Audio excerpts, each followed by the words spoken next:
said is called muhrika, which is the Arabic and literally meaning the burning. And of course, we're going to talk about that story from the Bible here. As a matter of fact, it's probably one of the most amazing and outstanding events of the Bible occurred somewhere in this vicinity. As we've heard, Mount Carmel is a range of mountains, so you're not necessarily just dealing with one specific location, but traditionally this has been the site. And as you can see, there's Elijah, and that's the original knife that he had to kill the 450 prophets of Baal. And it's standing there for you to see. Now, that's done by Michelangelo. It's done by Michelangelo, okay? Really, or is that a joke? That's a joke. Okay. That's a joke. Now, the events I'm going to look at from the book of 1 Kings chapter 17 are actually circa 850 BC, 850 years before Christ. And at that point in time, there was a great drought in the land that had happened, and it was the result of a particular prayer request by a guy by the name of Elijah.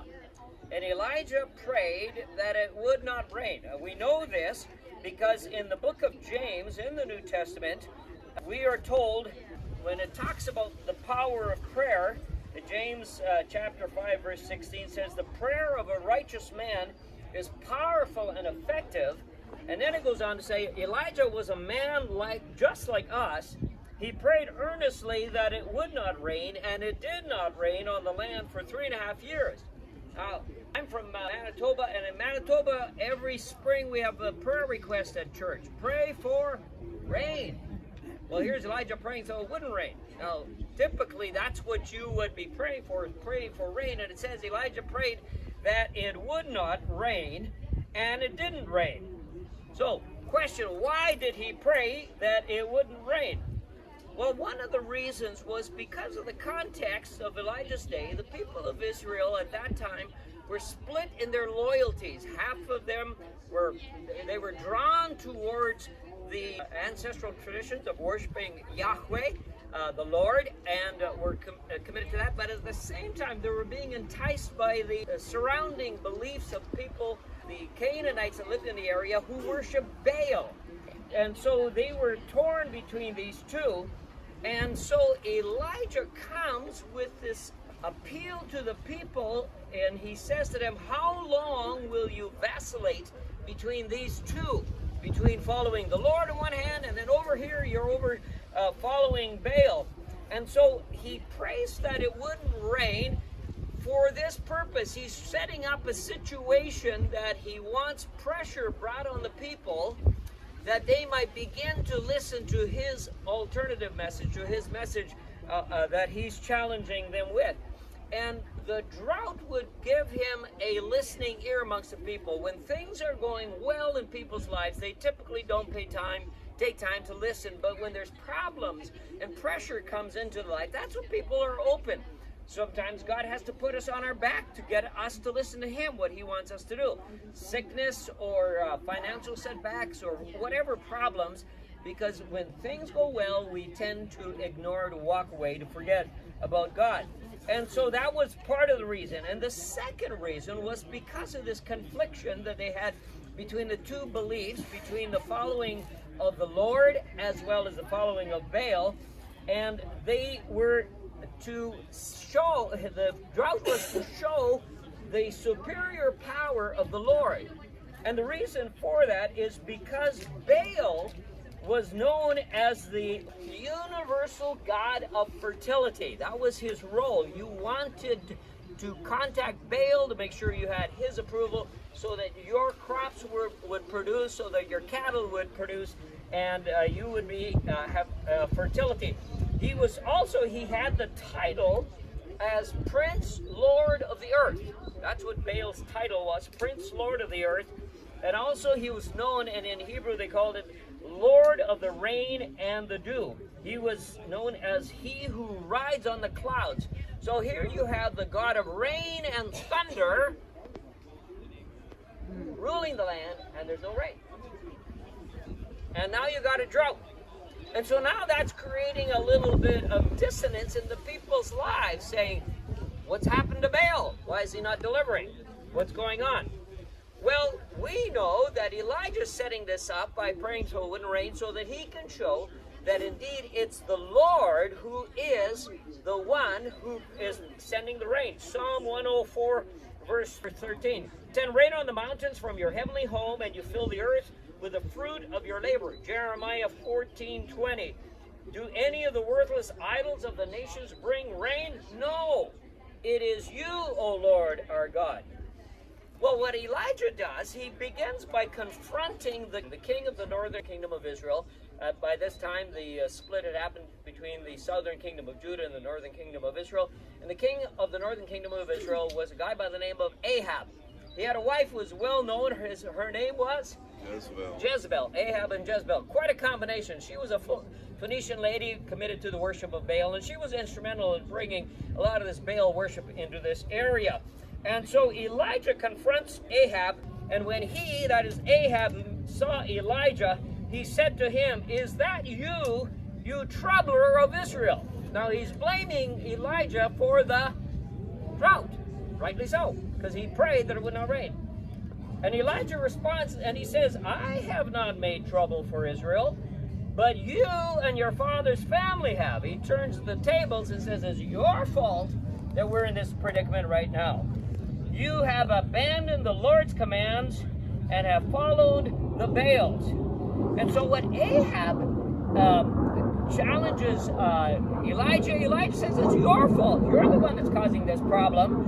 And so Elijah then suggests, let's have a showdown. Let's have a contest of the gods. And we'll have your God and my God. And we're going to set up a situation. There's no jet that can out the prophets of Baal on Mount Carmel. And Elijah went before the people and said, "How long will you waver between two opinions? If the Lord is God, follow him. And if Baal is God, follow him." And it says, and the people said nothing. And then Elijah said to them, "I am the only one of the Lord's prophets left, but Baal has 450 prophets." So he's outnumbered 450 to 1. He says, "Get 2 bulls for us, let us choose them for themselves, and let them cut into pieces and put it on the wood, but not set fire to it. And I will prepare the other bull and put it on the wood, but not set fire to it. And then you will call on the name of your God, and I will call on the name of the Lord. And the God who answers by fire, he is God." And all the people said, "What you have said is good." And so Elijah says to the prophets of Baal, "Okay, you guys are first. Go get your bull, make your altar, and put the bull on the altar, and then call on your God to send Baal, to send fire from heaven and consume the offering on the altar." And that's what the prophets of Baal do. It says, "And they called on the name of Baal from morning till noon. 'Oh, Baal, answer us,' they shouted." But there was no response. No one answered. They danced around the altar they had made. At noon, Elijah began to taunt them. He makes fun of them. He says, "Shout louder. Surely he is a god. Perhaps he's deep in thought, or busy, or traveling. Maybe he's sleeping and needs to be awakened." So they shouted louder, and they slashed themselves with swords and spears, as was their custom, until the blood flowed. Midday passed, and they continued their frantic prophesying until the time of the evening sacrifice, but there was no response. No one answered. No one paid attention. I love that phrase. No one paid attention. And that's why, because Baal is a false god, of course represented by demonic forces, not a personal being. It's a demon presenting itself as a god. And then Elijah says, "Okay, it's my turn." And he calls the people together, and they build an altar to the Lord. They put the wood on the altar, then they put the bull on top of that, and then they get a bunch of water, and they pour water on it. And so what's he doing here by pouring water? He's preventing any possibility of it being fire. Spontaneous combustion. All right? The water is going to guarantee it's not something that was kind of burning all along in there. It's going to extinguish all the potential previous kind of sleight of hand that he may have people would accuse him of doing. And then at the time of sacrifice, which would be towards evening, Elijah stepped forward and prayed, "O Lord, God of Abraham, Isaac, and Israel, let it be known today, you are God in Israel, and that I am your servant and have done all these things at your command. Answer me, O Lord, answer me, so these people will know that you, O Lord, are God, and that you are turning their hearts back again." That's his prayer request. "Lord, show your power." And it says, "And then the fire of the Lord fell burned up the sacrifice, the wood and the stones and the soil, and licked up the water in the trench. And all the people saw this, and they fell prostrate and cried, "The Lord, He is God! The Lord, He is God!" And Elijah commanded them, "Seize the prophets of Baal. Don't let any get away." And they seized them, and Elijah had them brought down to the Kishon Valley and slaughtered them. And when we get to the top of the roof, we're going to be up there right away in a moment, you'll be able to see the Kishon River down in the bottom of the valley just over here. So that's why they've selected it, because of the nearness to that. Elijah said to Ahab, "Go and drink, for there's a sound of heavy rain." And Ahab went off to eat and drink, but Elijah climbed to the top of Carmel, bent down to the ground, and put his face between his knees. "Go look towards the sea," he said to his servant, and he went up and looked. "There's nothing there," he said. 7 times Elijah said, "Go back." The 7th time the servant reported, "The cloud as small as a man's hand is rising from the sea." So Elijah said, "Go and tell Ahab, hitch up your chariots and go down before the rain stops you." Meanwhile, the sky blew black with clouds, the wind arose, a heavy rain came on, and Ahab drove off to Jezreel. And the power of the Lord came upon Elijah. Tucking his cloak into his belt, he ran ahead of Ahab all the way to Jezreel. And there you have the conclusion of the story. And what I see here in this story is the tremendous power of prayer and the power of God to answer that prayer. And that's what we have in here.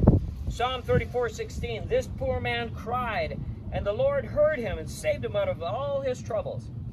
Alfred Lord Tennyson one time wrote, "There is more wrought by prayer than this old world dreams of."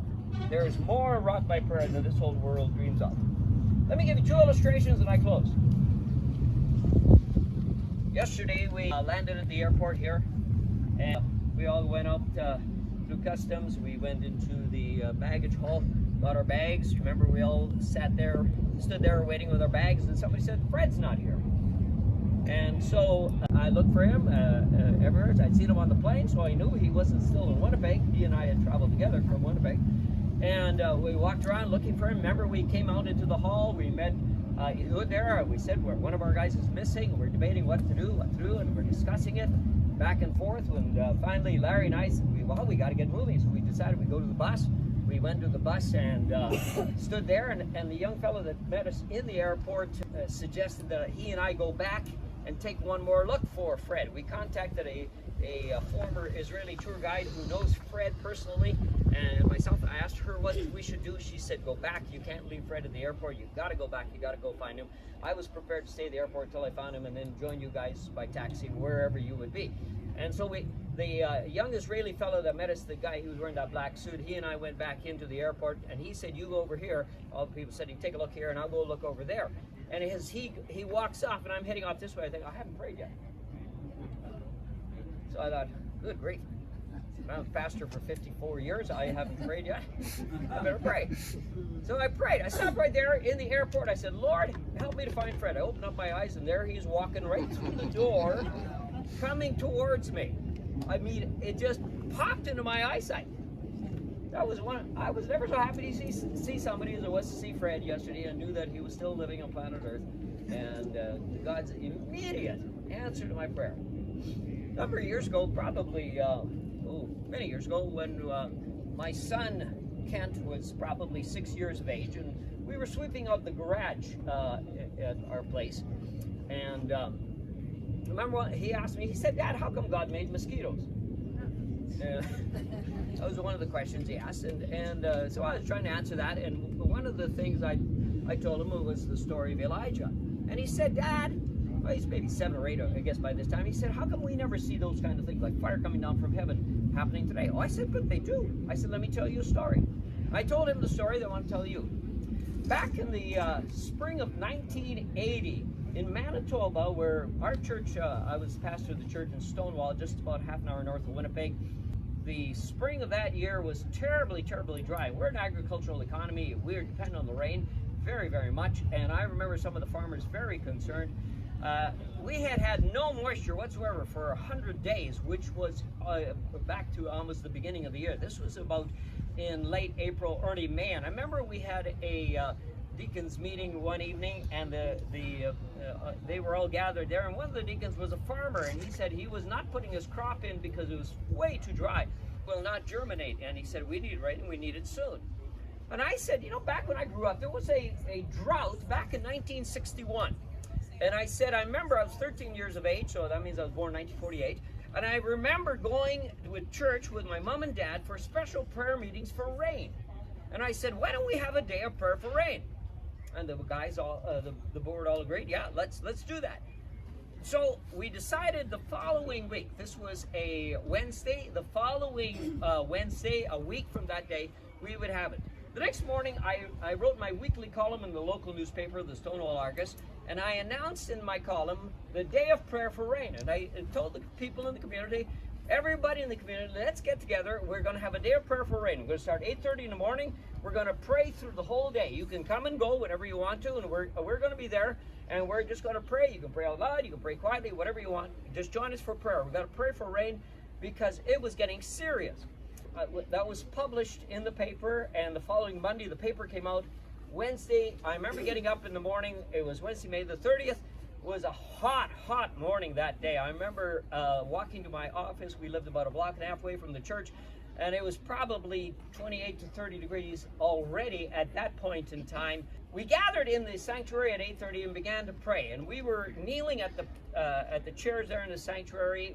Our sanctuary sat about 350, 400 people, and we were there. There was gathered there a group of people, maybe 15, 20 people, and we were praying. And we prayed through the about an hour. I remember my wife was praying, and she was kneeling at a chair, about as far, I would be about here, as far as John Michael is over there. It began to rain. And it rained so hard on the roof of the church, I could not hear my wife praying. So I said in a very loud voice, let's get out there and celebrate. So we walked out into the foyer. I had put a note on the door of the church entrance, said, day of prayer for rain, asking you shall receive, seeking you shall find, knocking the door shall be open unto you. And we walked out into the foyer, and we looked at the parking lot. It was a sea of water. Water everywhere. Just the whole thing was flooded with water. And I remember saying, I got to change the sign. So I took the old sign out, day of prayer for rain, and I put on a new sign, and it said on a day of praise for rain received. Isaiah 65, verse 24. Before you ask, I will answer. While you're still praying, I'll hear. And I remember thinking, wow, every time it rains, the basement of the church floods. And so we had a stairs down the stairs in the basement to the basement of the church, and it was what they had window wells. You know what a window well is?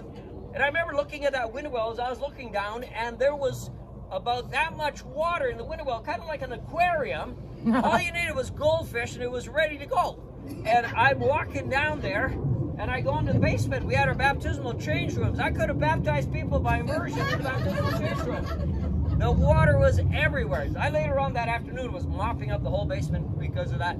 Anyways, we were celebrating this, and praise the Lord, thank you, Jesus. And one of the guys came in and said, you know, Pastor Henry, he said, I just came from the 3 Mile corner, so if you figure that out, that's 3 miles away. He said, never rained there. I said, really? So I got on the phone, and I phoned one of the deacons of the church who lived about 4 miles south of town, and he had a farm there. And I said, hey, Dick, how much rain did you get? Oh, he said, it sprinkled a bit here. My sister lived 5 miles west of town. I phoned her up, and she said, what rain? It's like a cloud came. Somebody said, and dumped the rain at the church. A guy later told me he was coming from Winnipeg, driving up to Highway 236. He said the closer he got to Stonewall, the more water there was in the ditches. He had to go past 5th Street West and 4th Avenue South where the church was. He said there was the most water in the ditch by the corner of the church. And then he said I went out the back way out to Balmoral and got less and less and less. The rain literally had stopped in a pool right there over top of the church. Well, we kept on praying for the rest of the province. About 3 o'clock that afternoon, my secretary said to me, Pastor Henry, there's a phone call from one of the reporters of the Winnipeg Free Press. I said, oh, okay. I went and answered him. He said, hi, I gave his name, and he said, I'm a reporter of the Winnipeg Free Press. I understand you had some rain. I said, I'm sure we got 2 inches of rain. But he said, I was reading the news, the Stonewall Argus. I read your column, and it said in there you were going to have a day of prayer for rain, and I saw there was rain. He put the two together, and he phoned me. And he said to me, do you think this rain happened as a result of your praying? And I said, well, some people may say this is a coincidence, that it happened as a result of coincidence. But I said, I find that when I pray, these coincidences happen. And when I don't pray, the coincidences don't happen. He put that in the newspaper, the front page of the Winnipeg Free Press the next day. And it said in the paper, pastor's prayer for rain answered with flood. Guy told him I had to mop up the basement afterwards. Somebody sent me a front page from the Toronto Star, said prayers for rain bring deluge. Vancouver Columbian said God it rained.